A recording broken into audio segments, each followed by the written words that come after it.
नमस्कार, आप देख रहे हैं धर्म अधर्म मेरा यानी खास प्रोग्राम में हूं आपके साथ रोहित भामला। रुक करेंगे इस बड़े विषय की। 24 नवंबर को संभल में हुए मंदिर मस्जिद विवाद को आज लगभग 3 महीने होने को। इसी विवाद की हर एक कड़ी पर जांच चल रही है और एक रिपोर्ट में पेश की जा चुकी है। इसमें कई बड़े खुलासे हो रहे हैं, लेकिन इस बीच 24 नवंबर को हुई हिंसा में बड़ा खुलासा हुआ है। पुलिस ने दुबई में बैठे गैंगस्टर शारिक साटा गैंग से जुड़े मोहम्मद गुलाम को गिरफ्तार किया है। साटा के मुख्य गुर्गो दीपासराय के गुलाम को 9 mm पिस्टल, 32 बोर के 2 पिस्टल, एक तमंचा, विदेशी और देसी कारतूसों और एक मैगजीन समेत गिरफ्तार किया गया है। शारिक साटा को पूर्व सांसद शफीकुर रहमान बर्क का संरक्षण बताया जाता है। उसने एसपी एमएलए के पुत्र पर गोली चलाई थी और वही 24 नवंबर को जामा मस्जिद का सर्वे रोकने और विष्णु शंकर जैन की हत्या की साजिश की थी। हिंसा के लिए भीड़ जुटाने के लिए सांसद संभल ग्रुप का भी इस्तेमाल किया गया। वह एसपी कृष्ण कुमार बिश्नोई ने संभल हिंसा का सबसे बड़ा और चौंकाने वाला खुलासा करते हुए बताया है कि शारिक साटा के भारत से भाग जाने के बाद दीपासराय का गुलाम वाहन चोरी कर पूर्वोत्तर के राज्यों में वाहन के बदले असले लेकर बेचता था। शारिक साटा के निर्देश पर जामा मस्जिद का सर्वे ना होने देने और सर्वे से पहले विष्णु शंकर जैन की हत्या का निर्देश दिया गया था। 24 नवंबर को टीयर गैस और सीसीटीवी की तोड़फोड़ के बाद गुलाम संचालित गैंग ने अंधाधुंध फायरिंग की, जिससे 4 लोगों की मौत भी हो गई। गुलाम पर शारीरिक साटा का गैंग संचालन करने का आरोप है। वहीं उसके कब्जे से पाकिस्तान, जर्मनी और चेकोस्लोवाकिया के कारतूस, 3 पिस्टल और एक तमंचा समेत भारी मात्रा में कारतूस बरामद किए गए। पूर्व सांसद शफीकुर रहमान बर्क का शारिक साटा को संरक्षण के अलावा 2014 में सपा एमएलए के पुत्र सुहेल इकबाल पर गोली चलवाने का भी पुलिस का दावा है। एसपी कृष्ण कुमार बिश्नोई का दावा है कि गुलाम एक ऐप और शारिक साटा की पत्नी के मोबाइल नंबर से उससे बात करता था। पुलिस ने गुलाम के मोबाइल से शारिक साटा के 2 मोबाइल नंबर भी मिलने का दावा किया है। पुलिस रिकॉर्ड के अनुसार गुलाम पर 20 मुकदमे पहले से ही दर्ज है। अब ये पूरा विवाद सामने आ गया, नए खुलासे हो रहे हैं। सुनवाते हैं आपको तमाम प्रतिक्रियाएं हिंदू धर्म गुरु और मुस्लिम धर्म गुरु। ये संबल में जो हुआ, जो वकील साहब जा रहे थे लेके पूरा जत्था, तो उसमें तो नारे लगे रहे। अब ये नया खुलासा क्या हो गया है, ये तो वहीं के लोग बता पाएंगे। और ये सब राजनीति से पहली राजनीति इतनी हो रही है, ये हिंदू मुसलमान सिख ईसाई जात पात बना के एक ऐसी पार्टी है जो चाहती है सत्ता में हमेशा बने रहे। ये सब सत्ता में रहने का खेल चल रहा है और जनता अब जागरूक हो रही है, जनता समझ रही है। आने वाले दिन में इसका जवाब राजनीतिक पार्टियों को मिलेगा। भाई नारे लगे, हमने वीडियो में देखा, मीडिया में देखा, पत्रकार उसमें समाचार में देखा, उसमें नारे लगे, हमने भी देखा नारे लग रहे थे। अब खुद लगता ही है कि ये राजनीति चल रही है। भाई किसी को पकड़ लो, अभी हमें पकड़ लो, 50 लाठी मारो, हम भी कहीं हमने ये किया है, बाद में कोर्ट में जाके बयान। ये अनेक पहलुओं को देखते हुए आज विचारणीय विषय यह है, मेरा सुझाव है कि सरकार को भी है और मुस्लिम समाज को भी है और हिंदू समाज को भी है कि हमें इस विवाद से बाहर निकलना चाहिए। सत्य को ग्रहण करने और असत्य को छोड़ने में सर्वदा उद्यत रहना चाहिए। क्यों रहना चाहिए? क्योंकि पुरातत्व विभाग ये निर्णय कर देगा कि यहाँ पहले क्या था, कितनी पुरानी यहाँ मंदिर था, मस्जिद थी, उसकी जांच होने देनी चाहिए। अभी आपने तमाम प्रतिक्रियाएं भी सुनी। तो संभल हिंसा मामले में पुलिस को मिली बड़ी कामयाबी। हिंसा के मास्टरमाइंड का गुर्गा हुआ गिरफ्तार। निशाना कुछ और था और शारिक साटा का खास गुर्गा गुलाम पकड़ा गया। संभल हिंसा में बड़ी कॉन्स्पिरेसी का मामला। वकील विष्णु शंकर जैन की हत्या की साजिश का हुआ खुलासा। संभल आरोपी गुलाम ने पूछताछ में किए चौंकाने वाले खुलासे और इन्हीं खुलासों से बड़ी कामयाबी मिली है पुलिस को। गुलाम के खिलाफ दर्ज है 20 से अधिक संगीन मामले और इन्हीं मामलों के तहत बड़ी कॉन्स्पिरेसी तैयार की गई थी विष्णु शंकर जैन को मारने की। और कोशिश ये करनी थी कि डायवर्जन हो जाए, लोगों को पता चल जाए कि वहां पर विवाद हुआ और इसी के चलते ये विवाद बड़ा हो जाए और उनका जो ग्रुप है वो अपने मंसूबों पर कायम हो सके, अपने मंसूबों पर जो है उनका जो कार्य है असलों का व्यापार करने का वो अच्छे से चल सके। इन्हीं दंगों की आड़ में ये गैंग ये करना चाहता था। तो हम कहें कि मस्जिद तो एक बहाना था, कुछ और निशाना था। ये भी कुछ ऐसी चीजें हैं जिन पर आज हम चर्चा करेंगे। पैनल मेरे साथ जुड़ने वाला है। उससे पहले आपको बता दूं कि संभल विवाद को अब 3 महीने लगभग होने को है। 3 महीने के अंदर बड़े खुलासे हुए। आज 3 पृष्ठभूमियों की जो है आज 3 पृष्ठ की जो है कि रिपोर्ट भी जो पेश होने वाली है। इसी में तमाम खुलासे भी होने हैं और इन्हीं खुलासों से और कुछ पता चलेगा। रिपोर्ट पेश होने वाली है, लेकिन रिपोर्ट से पहले एक और बड़ा खुलासा हो गया जब साटा गैंग के एक गुर्गे को पकड़ा गया है। उसने कबूल लिया है कि ये साजिश की हमने प्लानिंग की हुई थी और इसी के चलते हम लोग संभल के विवाद को और गहरा बना के इसको पूरे देश में व्यापक रूप से फैलाना चाहते थे। और ये अब जो मुद्दा है ये अपने आप में बड़ा बन गया है। अब इस मुद्दे में कई लोगों की प्रतिक्रियाएं आ रही है। लोग उस पर खूब परेशान, नाराज भी नजर आ रहे हैं। हिंदू पक्ष का कहना है कि ये जो हुआ, जो जय श्री राम के नारों की आड़ में ये पूरा विवाद शुरू किया गया, ये कुछ और नहीं बल्कि एक सोची समझी साजिश था। लेकिन लोगों का ये भी कहना है कि शायद अभी आपने सुना मुस्लिम धर्मगुरु को वो कहते हुए नजर आए कि एक सरकार की साजिश है। सरकार चाहती है कि इसको हिंदू मुस्लिम मुद्दा बना दिया जाए और इससे फायदा उठाने की कोशिश की जानी चाहिए। तो ये ऐसे बयान इस वक्त सामने आ रहे हैं। इनसे अब आगे क्या होगा इस पर नजर बनाएंगे, लेकिन उससे पहले इस पूरे मामले पर ये जो नया सामने आया मामला, करीब 100 मंदिर जो है मस्जिद मामलों की फिलहाल पैरवी कर रहे हैं विष्णु शंकर जैन और उन्हीं को मारने की ये पूरी कोशिश की गई थी।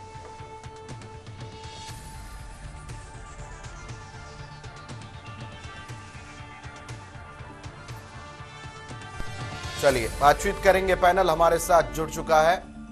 बातचीत करने के लिए इस बीच हमारे साथ पैनल पर मेरे अतिथिगण जुड़ चुके हैं। बातचीत करने के लिए सबसे पहले महामंडलेश्वर स्वामी प्रबोधानंद गिरी महाराज जी, राष्ट्रीय अध्यक्ष हिंदू रक्षा सेना के हमारे साथ जुड़ चुके हैं। आध्यात्मिक गुरु श्री अशोक जी महाराज जी हमारे साथ जुड़ चुके हैं। मेहताब उस्मानी साहब मुस्लिम स्कॉलर हमारे साथ जुड़ चुके हैं। हाजी नाजिम खान साहब प्रवक्ता है पीस पार्टी के हमारे साथ जुड़ चुके हैं। बहुत बहुत स्वागत करता हूं आप सभी का टीवी 100 पर। और बातचीत करेंगे। सबसे पहला सवाल इसीलिए हाजी नाजिम खान साहब आप ही से कर लेता हूं। हाजी नाजिम खान साहब, अभी तक संभल विवाद पर यह मामला सामने आ रहा था और हम और आप तो अक्सर इस डिबेट में जुड़ते भी हैं, तो आपने भी ये मुद्दा रखा कि वहां पर एक धार्मिक नारा लगा जी जय श्री राम का, जिससे विवाद और उग्र हो गया क्योंकि वहां पर कोई धार्मिक रैली तो निकल नहीं रही थी, एएसआई जांच करने पहुंची थी। अब इस पूरे विवाद में नया जो खुलासा हुआ है, जो पता चला है कि वो मस्जिद तो बहाना बना लिया गया था, मुद्दा कुछ और था। विष्णु शंकर जैन को मारना था, आड़ लेनी थी दंगों की, देश के अंदर असलों का व्यापार करना था। इस पर आज मैं जानना चाहता हूं नाजिम खान साहब, आप क्या कहेंगे? हाँ रोहित जी, मेरी आवाज आप तक आ रही है? सर आ रही है, कंटिन्यू करें। हाँ रोहित जी, देखिए आजकल देखिए भारत के अंदर क्या माहौल चल रहा है। माहौल ये है कि अगर कहीं पे भी अगर विवाद पैदा करना है तो मस्जिद के नीचे मंदिर तलाश करना चालू कर दीजिए, दरगाहों के नीचे मंदिर तलाश करना चालू कर दीजिए। ये एक माहौल बन रहा है एक प्रोपगंडा के तहत। अभी जिस तरीके से बात यहाँ संभल की आती है, तो मैं एक संभल के बात से अलग हटकर बताता हूँ कि जब अगर कोई धार्मिक जुलूस निकलता है, मुहर्रम निकलता है, तो किसी भी मंदिर ढका नहीं जाता और ना वहां पर कहीं अल्लाह अकबर के नारे लगाए जाते। लेकिन जैसे एक धार्मिक यात्रा हिंदू भाइयों की निकलती है मस्जिदों के आगे से, तो वहां पर धार्मिक नारे भी लगाए जाते हैं और मस्जिदों को ढका भी जाता है। इस तरीके का माहौल देश के अंदर बनाया जा रहा है। और रही संभल की घटना, तो संभल में तो एक सोचा समझा एक प्लान था कि जब एएसआई की रिपोर्ट थी वहां पे कि हाँ यहाँ पे है, और वहां से इतनी जल्दबाजी में कोर्ट की तरफ से आदेश भी आ गया। मैं कोर्ट पर टिप्पणी नहीं कर रहा, कोर्ट का जो आदेश होता है हम लोगों के लिए मान्य होता है। कोर्ट का जो भी फैसला होता है वो हम जिस तरीके से रोहित जी आपने देखा होगा कि विष्णु जैन जी वहां जा रहे हैं, उनके साथ कुछ लोग थे जो वहां मुस्लिम आबादी के बीच में घुस के धार्मिक नारा लगा रहे थे। भाई आखिर इतने सारे लोग एट ए टाइम आ कहां से गए जो धार्मिक नारा लगा रहे? हम ये कहते हैं कि धार्मिक नारे से हम लोगों को कोई आपत्ति नहीं है, आप धार्मिक नारा जितना लगाना आप लगाइए, आपका संवैधानिक अधिकार है। लेकिन इस तरीके का जब सेंसिटिव मुद्दा हो, वहाँ सेंसिटिव मुद्दे के, लेकिन नाजिम खान साहब सेंसिटिव मुद्दा था। नाजिम खान साहब, एक मैं इसमें एंगल आप देखिए ना, मुद्दा बना दिया ये गया, एंगल ये ला दिया गया कि जी वहां जय श्री राम के नारे लगे थे इसलिए विवाद शुरू हुआ। लेकिन जो बड़ा खुलासा अब हुआ है उसमें तो ये पता चल रहा है कि ये तो ऑलरेडी प्लान था। जय श्री राम तो उस रिसर्च जब चल रही थी उस दिन हुआ है जब टीम दोबारा से जो है जांच करने पहुंची थी। उससे पहले की प्लानिंग दुबई से बैठ के साटा गैंग की प्लानिंग कर रही थी। उनके तार भी सांसद ग्रुप नाम से व्हाट्सएप ग्रुप बनाया था जहां पूरी प्लानिंग होती थी, लोगों को पहले ही भेजा गया था। जो असले और बारूद जो बरामद किया गया है और जो गोलियां बरामद की गई है वहां से, वो पाकिस्तानी गोली और जो रशियन जो वहां पर सामान बरामद किए गए थे उनका भी अब लिंक जुड़ा हुआ बताया जा रहा है कि ये सारा मुद्दा सारा प्री प्लान था। अब ऐसे में जय श्री राम तो बाद में लगा है, तो प्री प्लान हम एक प्रैक्टिस को बाद में धार्मिक नारे से कैसे जोड़ सकते हैं? हाँ रोहित जी, देखिए जिस तरीके से आपने पाकिस्तान की गोलियों के बारे में बताया, देखिए मुझे अपनी सेना पर जो सुरक्षा के हमेशा बॉर्डरों पर रहते हैं, मुझे बड़ा फक्र महसूस होता है अपनी सुरक्षा एजेंसियों पर, क्योंकि मुझे पता है कि वहां एक पत्ता भी नहीं हिल सकता। तो पाकिस्तान की गोलियां भारत के अंदर आई कहां से?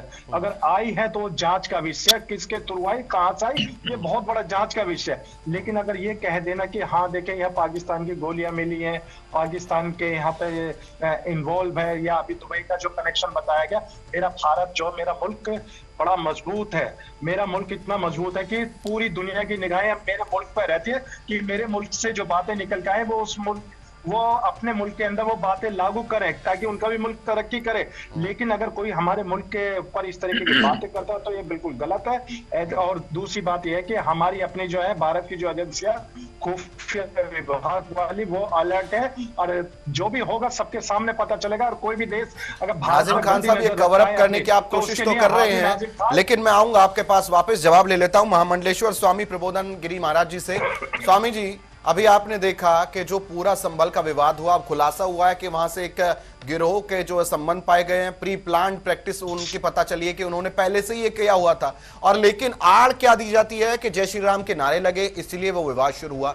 मैं जानना चाहता हूं कि दिक्कत जय श्री राम के नारे से जो, हालांकि बताया नाजिम खान साहब ने कोई दिक्कत नहीं है, लेकिन परिस्थितियों में गलत में वो नारा लगा और अब उसको भी हटा लीजिए। ये पूरा जो खुलासा हुआ ये तो कुछ और ही बयां कर रहा है और बाद में जो चीजें आई वो कुछ और है, ये कैसे संभव है? जय श्री राम का नारा ये कोई न कोई बहाना ढूंढते हैं। अगर इनको जय श्री राम के नारे बहाना लेकर के देश को आतंकवाद के रूप में प्रस्तुत किया जाएगा कि हमने आतंकवाद इसलिए कहा कि जय श्री राम लगा, तो ये कहां की बात ठीक है? और ये कौन सी बात ठीक है कि जय श्री राम इनको बोलने में आदत इनकी खराब हो गई है। नाजिम खान के बाप दादे पुरखे राम की औलाद है। आपकी पूजा पद्धति कुछ हो सकती है और आपको राम से आपत्ति हो सकती है और जय श्री राम से आपत्ति हो सकती है, तो ये भारत भाई श्री राम का ही भारत है, ये जो है मोहम्मद साहब का भारत नहीं है। ये बात आप सीख लो। एक बात, दूसरी बात यह है कि इनकी फितरत बन गई है, और फितरत इस बात की बन गई है कि इनको देश में हिंदुओं के खिलाफ काम करना है, देश के खिलाफ काम करना है, और इनको कोई न कोई बहाना ढूंढना है। खाएंगे इस देश में, रहेंगे इस देश में, पानी पिएंगे इस देश का, और ये चलेंगे विदेशियों के इशारे पर। आप अब ये षड्यंत्र बता रहा ना खाब साहब, अब जांच में आया है, आपको खुद ही पता है कि विदेशी षड्यंत्रों के इशारे पर भारत को दंगों में झोंकेंगे, भारत के हिंदुओं की हत्या करेंगे, भारत के मठ मंदिरों को तोड़ेंगे और मठ मंदिरों को तोड़ करके उनके ऊपर मस्जिद बनाएंगे, दरगाह बनाएंगे। और जब कोई कोर्ट चला जाएगा कि हमारा मंदिर तोड़ करके इन्होंने मस्जिद बनाई, हमारा मंदिर तोड़ करके दरगाह बनाई, तो यही कहेंगे कि साहब मस्जिद के नीचे मंदिर क्यों ढूंढा जा रहा है? अरे भाई, हम तुमसे यह कह रहे हैं कि मंदिर तोड़ करके क्यों मस्जिद बनाते हो? एक बात। दूसरी बात, मंदिर तोड़ करके क्यों दरगाह बनाते हो? मंदिर तोड़ करके क्यों ये सारा काम करते हो? एक बार आपके अंदर अगर हृदय में पवित्रता है, आपके हृदय में शुद्धता है, तो ईमानदारी से आप लोगों को जितने मंदिरों को तोड़कर मस्जिदें बनाई गई हैं, उन मस्जिदों को सामान्य रूप से वापस मंदिरों को दे दो, ये झगड़ा ही खत्म हो जाएगा। लेकिन ये क्या, ये तो हठ धर्मी पर है, और ये हठ धर्मी पर इतनी है कि इन्हों को हर गजवाए हिंद की योजना बनाते हैं ये, और गजवाए हिंद के नाम से इन्हें चाहे मठ तोड़ने हो, मंदिर तोड़ने हो, ये धर्म मानते हैं। जबकि कुरान में साफ साफ है कि अगर किसी के मंदिर को तोड़ करके इबादत गाह बनाई जाती है, ठीक है स्वामी तो जी, उस इबादत गाह में अल्लाह स्वीकार नहीं करता। स्वामी जी, ये कुरान को भी नहीं मानते, ठीक है, और ये स्वामी जी। कुरान को इसलिए नहीं मानते कि ये आतंकवादियों के, देशद्रोहियों के इशारे पर चलते हैं। है, इनको न स्वामी जी। देश याद है, न धर्म याद है, और न इनको ईमान अपना है इनका कोई। स्वामी इनका जी, ईमान स्वामी तो जी, हम केवल मुद्दे पर वापस आएंगे। स्वामी जी आऊंगा आपके पाकिस्तान है। पास, महामंडलेश्वर जी आऊंगा आपके पास, मैं मेहताब उस्मानी साहब, हाजी नाजिम खान साहब आऊंगा आप ही के पास भी, लेकिन मेहताब उस्मानी साहब से और सवाल कर लेता हूं, फिर आप ही के पास भी आऊंगा। मेहताब उस्मानी साहब, आप मुझे बताएं कि हम अभी तक जो आलाप गा रहे थे यार, कह रहे थे यहाँ पर कि वहां जय श्री राम के नारे लग गए, दोबारा से एएसआई की टीम क्यों आई? जब सब कुछ प्री प्लान था तो एएसआई की टीम 5 बार आए, 10 बार आए, जय श्री राम के नारे लगे, अल्लाहू अकबर के नारे लगे, मैटर नहीं करता। जब सब कुछ प्री प्लान था, करना था, तो रूप उसको ये दे दिया, धार्मिक रूप दे दिया। मुद्दा तो ये है ना कि प्लानिंग तो बाहर से हो चुकी थी ऑलरेडी। देखिए, जिस देश में आरडीएक्स से भरी हुई गाड़ी देश में आके ब्लास्ट कर देती है, उसकी रिपोर्ट आज तक नहीं पता चलती। उसकी, और संभल में कौन आया, कौन विदेश में बैठ के प्लानिंग कर रहा था, उसकी 3 महीने में पता चल जाती है। आरडीएक्स की गाड़ी कहाँ से आई, इतनी बड़ी, इतना बड़ा अटैक हो गया, इतने हमारे फौजी मारे गए, उसका पता नहीं है कहाँ से आई, उसका ये पता नहीं कौन से देश से आई, उसका ये पता नहीं किसने प्लानिंग की थी। संभल में अरे उसका भी पता लग गया, पाकिस्तान से आई थी, पता चल गया। आपको जानकारी नहीं, आप जानकारी शुद्ध करो। एक तो भाई साहब पाकिस्तान से आई थी, और इसीलिए ये पाकिस्तान पे हमला किया भारत के प्रधानमंत्री ने, उसका जवाब दिया। हम कुछ कह नहीं सकते इनको, किसी हिंदू स्कॉलर को लिया करो, बाबाओं का हम सम्मान करते हैं, बड़ा आदर करते हैं, इन्हें हम कुछ बोल नहीं सकते। तो आप इनको डिबेट में ना लेके किसी हिंदू स्कॉलर को लिया करें तो बड़ी मेहरबानी होगी, क्योंकि इनका आतंकवादियों को बैठाओ डिबेट में, कुछ नहीं कह सकते। महात्माओं को नहीं बैठाओ, महाराज जी, देशद्रोहियों को बैठाया करो, महाराज जी, आतंकवादियों को बैठाया करो, महाराज जी, पाकिस्तानियों को बैठाया करो डिबेट में। महाराज जी, महाराज जी आऊंगा शांति से। इनका देखिए, अरे आपको तमीज नहीं है बात करने का, ये पाकिस्तान की वकालत करेंगे बैठ करके यहाँ पर, महाराज जी, ये हिंदुस्तान के खिलाफ बोलेंगे महाराज जी, डिबेट में। महाराज जी शांति से, शांति, आप शांति के प्रतीक है, आप शांति बनाए रखेंगे महाराज जी, तो हम आएंगे आपके पास भी। बोलिए मेहताब उस्मानी साहब, आप सुनते ही बोलिए। मैंने तो खाली, अरे आपके दोस्तों ने किया था, आपके दोस्त पाकिस्तानी आए थे, किसने किया? मैं तो खाली, अरे आपके दोस्त पाकिस्तानी आए थे, आपके पेट में इसीलिए दर्द हो रहा है, और हम पाकिस्तानियों को सबक सिखा दिया। महाराज जी, मोदी जी ने, महाराज जी, महाराज जी, महाराज जी, आपके पेट में दर्द क्यों हो रहा है? महाराज जी, मत बिठाया करें भाई साहब। महाराज जी, आप बड़े हैं, आप सम्मान्य हैं, आप थोड़ा सा समय दीजिए बाकियों को भी बोलने का। महाराज जी बोलिए मेहताब उस्मानी साहब। मैं इतने बुजुर्ग हैं कि मैं इनको कुछ बोल भी नहीं सकता, मैं इनका इतना आदर करता हूँ कि मुद्दे पर बात करेंगे ना फिर। मैं तो जवाब मांग रहा हूँ, ये जवाब नहीं देने के लिए तैयार। इतनी बड़ी गाड़ी आई, उसका तो अब तक 3 साल में कोई खुलासा नहीं हुआ। लेकिन मेहताब जी, जो खुलासा हो गया है उस पर भी आज आप जवाब दीजिए ना कि ये प्री प्लान था, तो ये बयानों से क्या फर्क पड़ता है?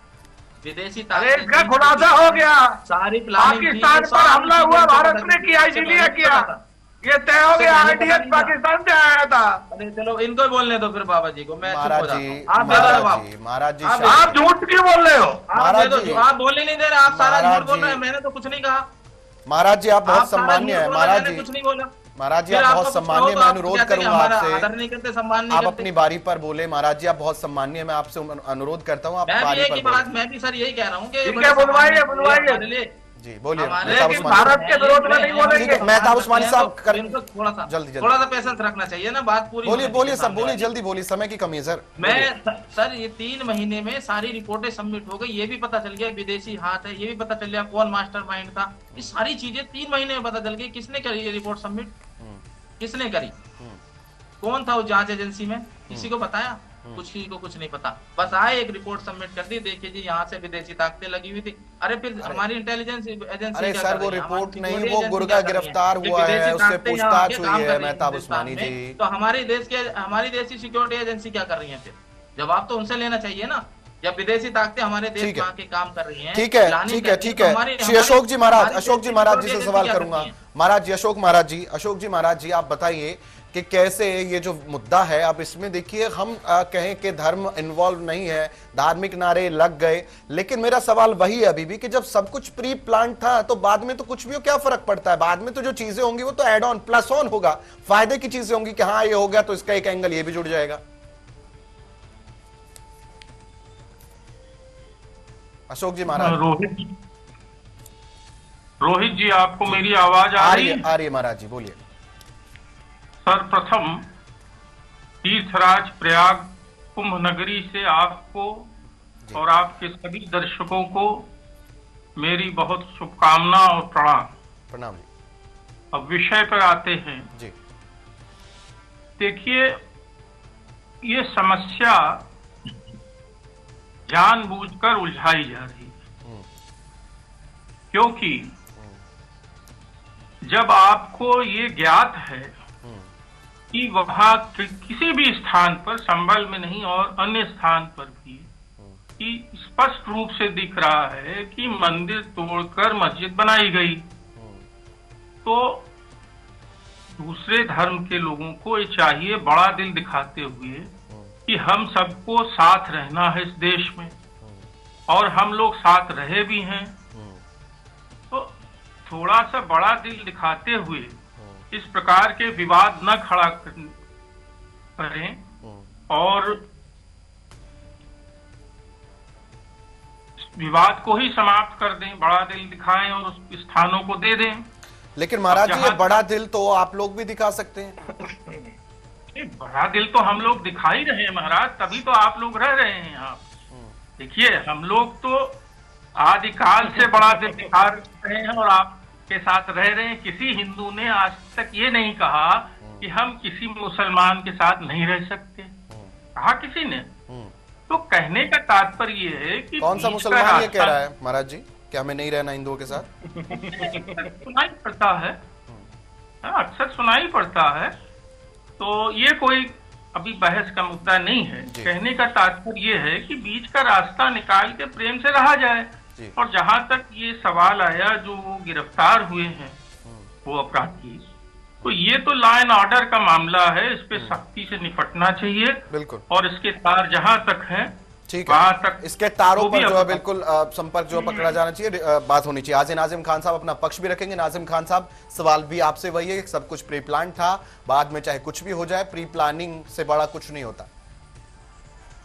हाँ रोहित भाई, देखिए मैं कहता हूँ कि देखिए, हम लोग मुस्लिम है, भारतीय मुस्लिम है, हम लोगों को बड़ा फख्र महसूस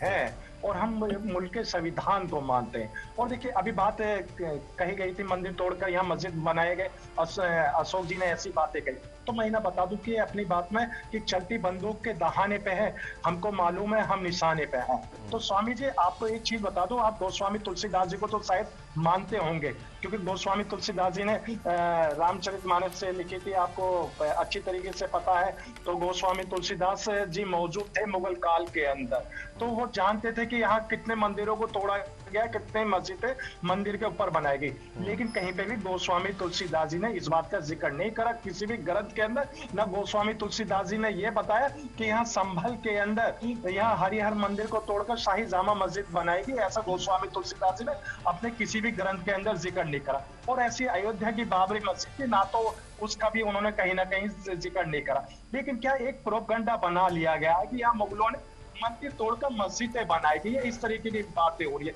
तो मैं ये कहता हूँ कि अभी जो महाराज जी कह रहे थे कि हमारे मंदिरों को तोड़कर मस्जिदें बनाई गई, भाई यहाँ भारत के अंदर मंदिर को तोड़कर मस्जिद भी बनाए गए, जिसका जीता जागता प्रमाण सोमनाथ का मंदिर भी है। हमारे बुद्ध भाइयों के 84,000 मंदिरों को बताते हैं कि तोड़कर नए मंदिर बना दिए गए। अगर मुझे लगता है कि अगर उनका ये ऐसा ही अगर हो जाए तो शायद 84,000 मंदिर हमारे बुद्ध भाइयों को वापस मिल जाएंगे।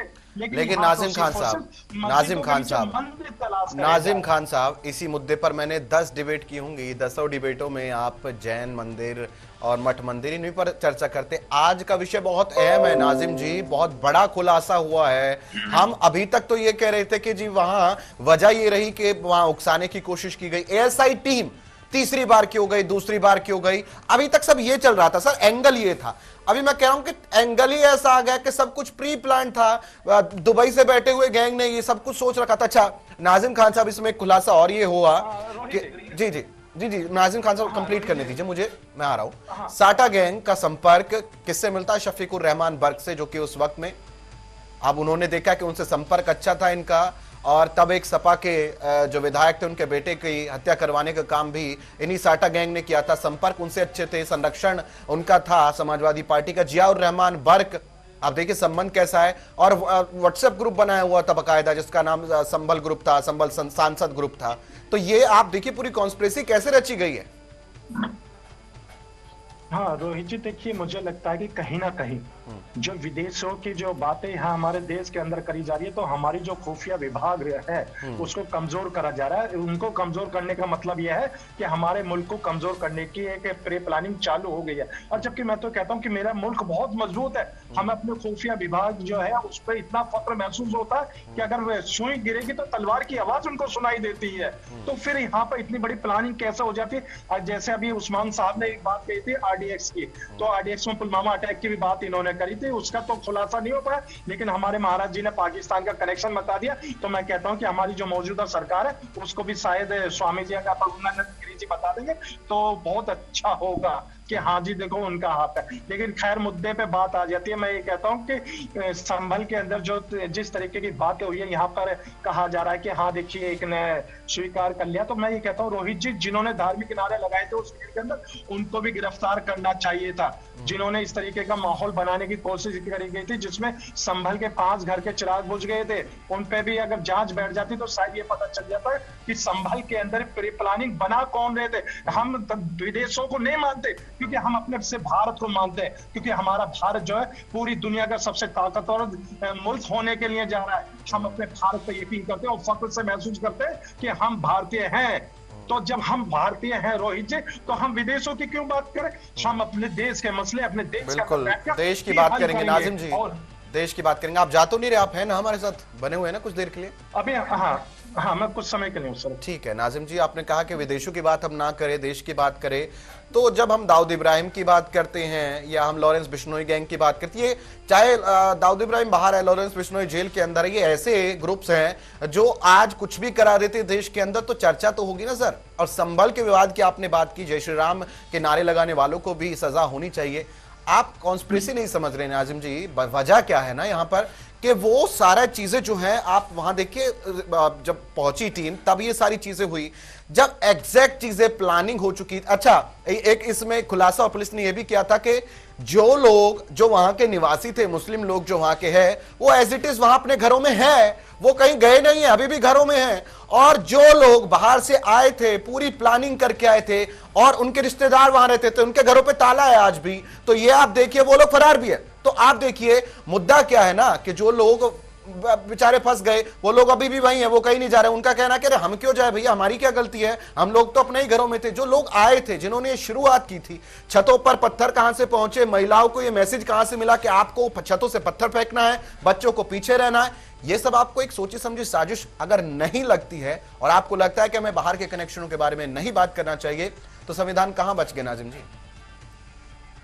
हाँ रोहित जी, देखिए अभी आपने कहा कि वहां के जो प्रशासन अधिकारी है उसने कहा कि यहाँ के जो लोग हैं वहीं के वहीं मौजूद हैं। लेकिन अभी आपने कहा कि जिनके घरों पे ताला लगे हुए वो बाहर गए हुए, तो जिनके घरों पे ताला लगा हुआ वो भी तो यहीं के ही है, तो फिर वो कहाँ गए? तो इसका मतलब यह है कि सीधी सी बात है, संभल के अंदर जिस तरीके की घटना घटी गई है, फिर आपने देखा भी होगा विपक्ष को संभल के अंदर आने भी नहीं दिया जा रहा था, और फिर बाद में 3 महीने के अंदर रिपोर्ट भी आ गई। हम कहते हैं कि ठीक है, रिपोर्ट जब आनी थी तो ये जो इतना 3 महीने का जो समय आपने लगा, इन 3 महीने का समय न लगा था, जब जो आपने 10 दिन तक विपक्ष को रोका गया था तभी बता देते, इतना बड़ा माहौल बनाने की क्या जरूरत थी। लेकिन मैं देखिए ये कहता हूँ कि ना हम शासन पे उंगली उठाते, ना हम कोर्ट के आदेश पे उंगली उठाते, हम उठाते हैं उंगली तो सिर्फ और सिर्फ जो 5 घर के चिराग बुझे उनका जिम्मेदार कौन है, उसने क्या उनको इंसाफ मिलेगा या नहीं मिलेगा? ठीक है, इसका जवाब ले लेते हैं नाजिम जी। नाजिम जी, उनके घर के जो चिराग बुझे उनको भी दंगाई कहकर ये बता दिया जाएगा कि वो दंगे में शामिल थे, इसलिए उनको मौत के घाट उतार देगा।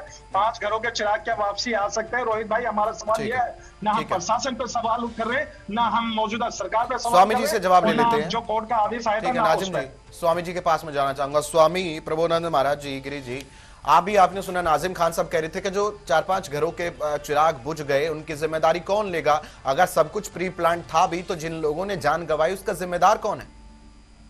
उनका जिम्मेदार है जिन्होंने योजना बनाई थी।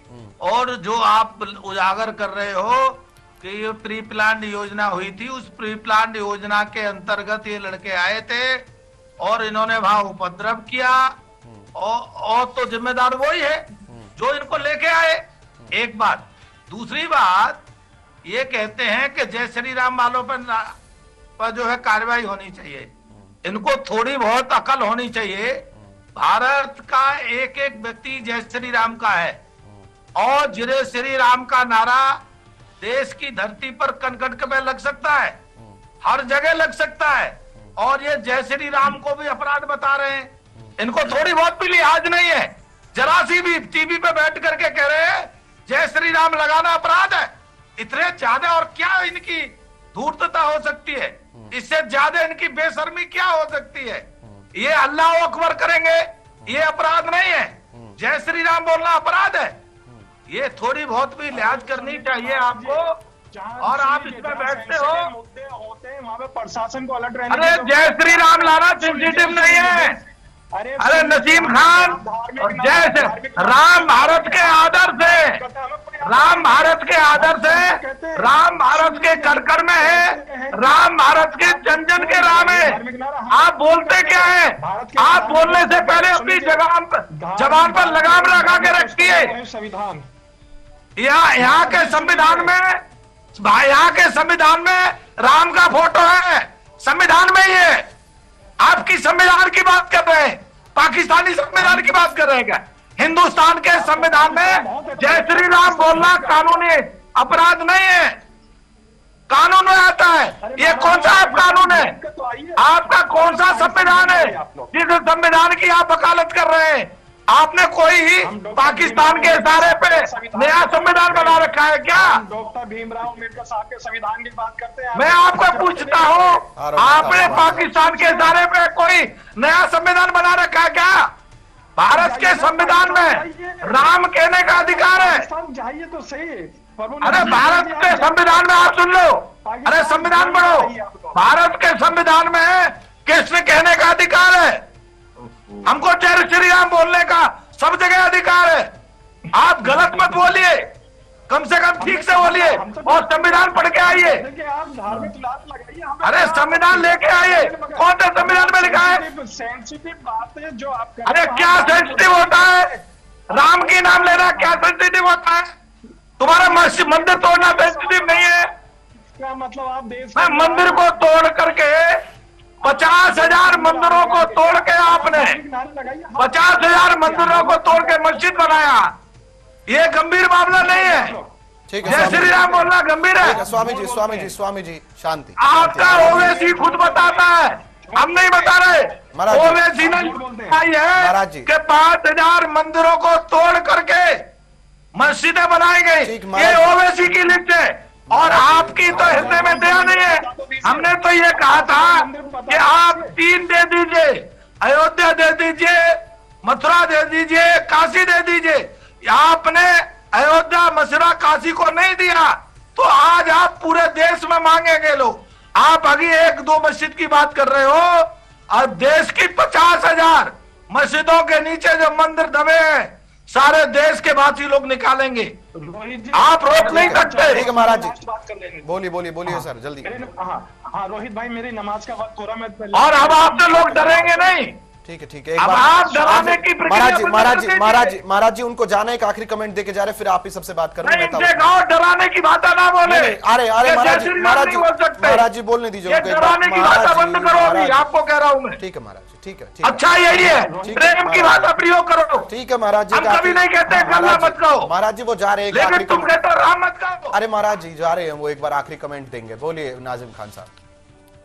तो राम का पीते हो और राम का अपमान करते हो। नाजिम खान साहब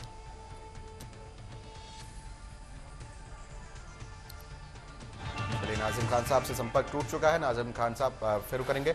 मेहताब उस्मानी साहब, मैं आपका रुख कर लेता हूं। मेहताब उस्मानी जी, लगातार हमने देखा ये विवाद और गहनाता गया, हमने देखा इसमें कई एंगल्स आ गए।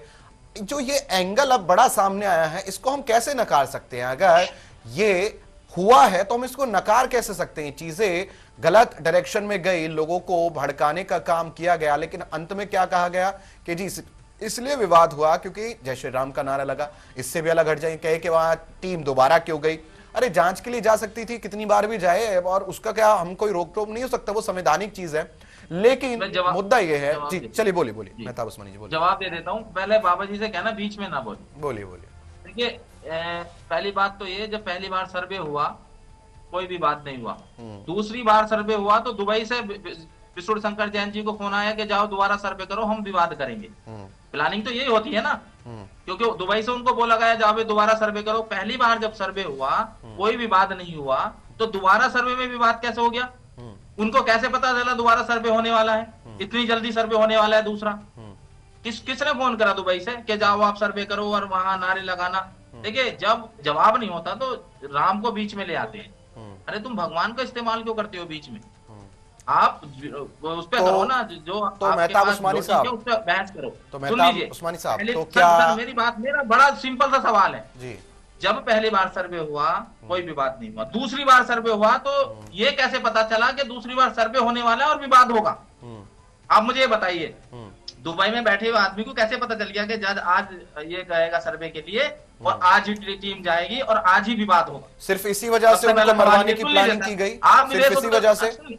आप देखिए सर, प्लीज आप बीच में, मैं जवाब दे दूं फिर आप मुझे आप काउंटर करें। बोलिए।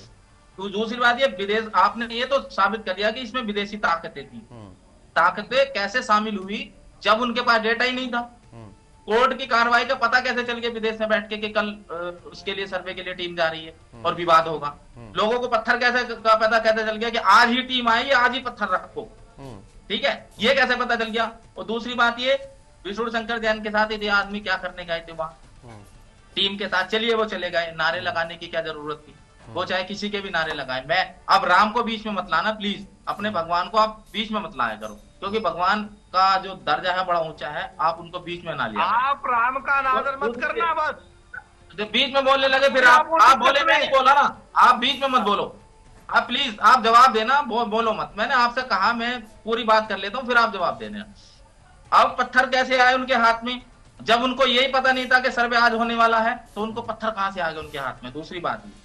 और तीसरी बात ये कि जब ये पता था आपकी इंटेलिजेंस एजेंसी को कि ये विदेशी ताकतों का हाथ है इसमें, तो सिक्योरिटी एजेंसी कहां थी?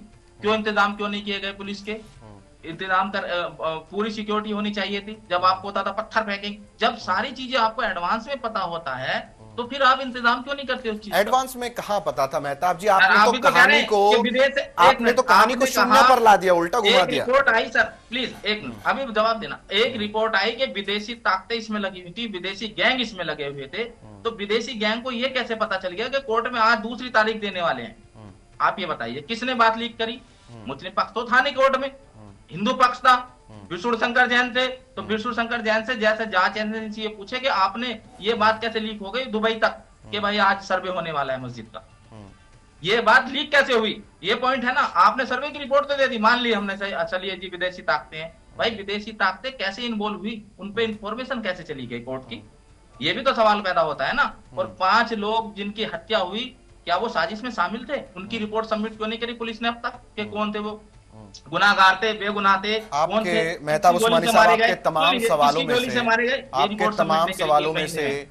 तमाम सवालों में से आखिरी का सवाल मुझे ठीक लगा कि जिसमें आप कह रहे हैं कि उन 5 लोगों की रिपोर्ट क्यों नहीं पेश हुई। बाकी तो आप मुझे समझ नहीं आ रहा कि शून्य पर ले आए चीजों को, जो आपने लूप पर लगा दिया चीजों को, जो आपने बाकी चीजों को लूप पे लगाया वो समझ से बाहर है। लेकिन ये जो आखिरी का आपने कैसे, आप मुझे एक सेकंड, आप देखिए बड़े समझदार व्यक्ति, आप मुझे सिर्फ इतना बताइए, जब किसी को ये नहीं पता था कि आज सर्वे होने वाला, हैंड टू हैंड दोबारा सर्वे की प्रक्रिया हुई, दोबारा सर्वे हुआ, इतनी जल्दी विदेश में बैठे हुए लोगों को दंगा करने की साजिश कैसे रच ली उन्होंने? उनको कैसे पता चल गया कि आज उससे पहले भी एक सर्वे हुआ था, उससे पहले एक सर्वे हुआ था, सबको पता था, न्यूज चैनल्स पर खबर चल रही थी, कुछ नहीं हुआ था। क्या दुबई से बैठे हुए शेखों ने, दुबई से बैठे हुए विदेशी ताकतों ने कहा कोर्ट से कि दोबारा सर्वे कराओ आप?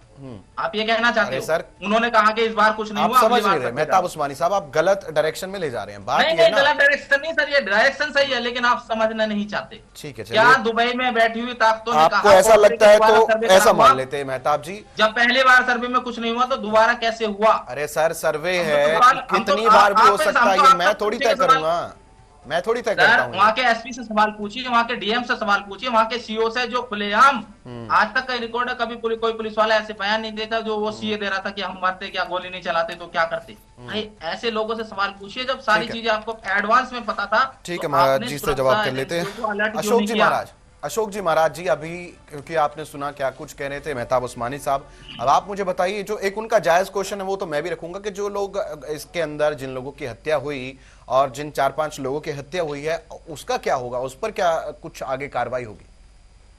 जी उसका तो कोई जिक्र ही नहीं हो रहा आज के जमाने में। नहीं, इनकी बात ठीक है। वो जो भी मिसिंग लोग हैं वो अपने देश के नागरिक हैं, उसकी जांच पड़ताल होनी चाहिए और उनका आइडेंटिफिकेशन होना चाहिए और पुलिस और प्रशासन को इसका खुलासा करना चाहिए और उसमें जो भी तथ्य हैं पब्लिक के सामने आने चाहिए। और जहां तक दूसरी बात का प्रश्न है कि देखिए, ये लोग अपने एजेंडे पे बात करते हैं कि साहब ऐसा नहीं वैसा नहीं, और विदेशी साजिश पहले से पता था। अरे इस इंटरनेट के जमाने में 1 सेकंड में बात दुनिया भर में फैल जाती है, तो इन बातों का कोई, मैं समझता हूं, उचित नहीं है। इन सवालों का जवाब देने से पहले इनको जवाब ये देना पड़ेगा कि संभल से हिंदू लोगों का इतने भारी पैमाने पे पलायन और लोप हो गया, वो कहाँ गए, उसका जवाब कौन देगा ना? इस पे भी चर्चा होनी चाहिए। उसका जवाब संभल की जनता देगी। जो संभल से पलायन किया ना, वो उनसे आप सवाल पूछिए कि आपने किस वजह से पलायन किया।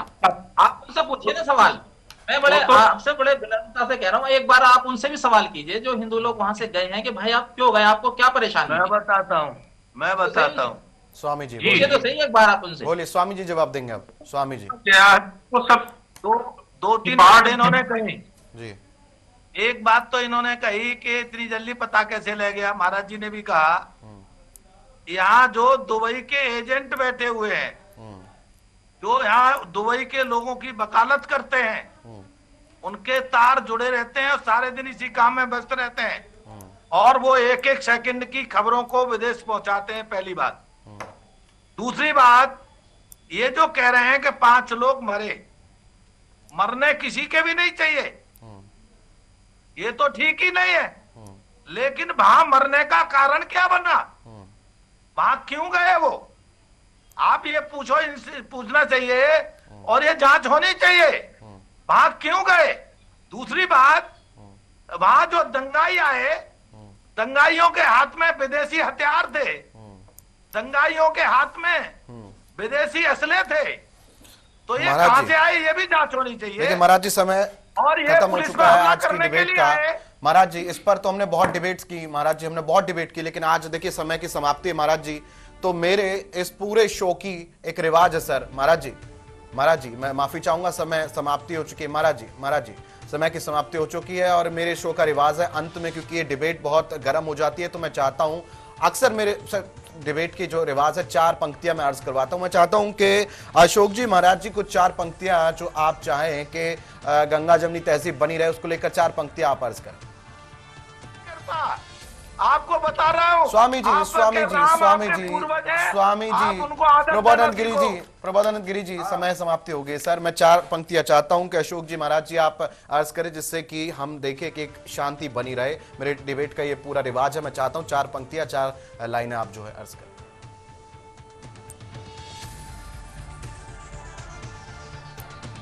अशोक जी। और यहाँ के जो अधिष्ठाता देव हैं भगवान विष्णु, वो माधव के नाम से जाने जाते हैं, और यहाँ प्रयाग में सृष्टि के आरंभ से 12 माधव के रूप में विराजमान हैं।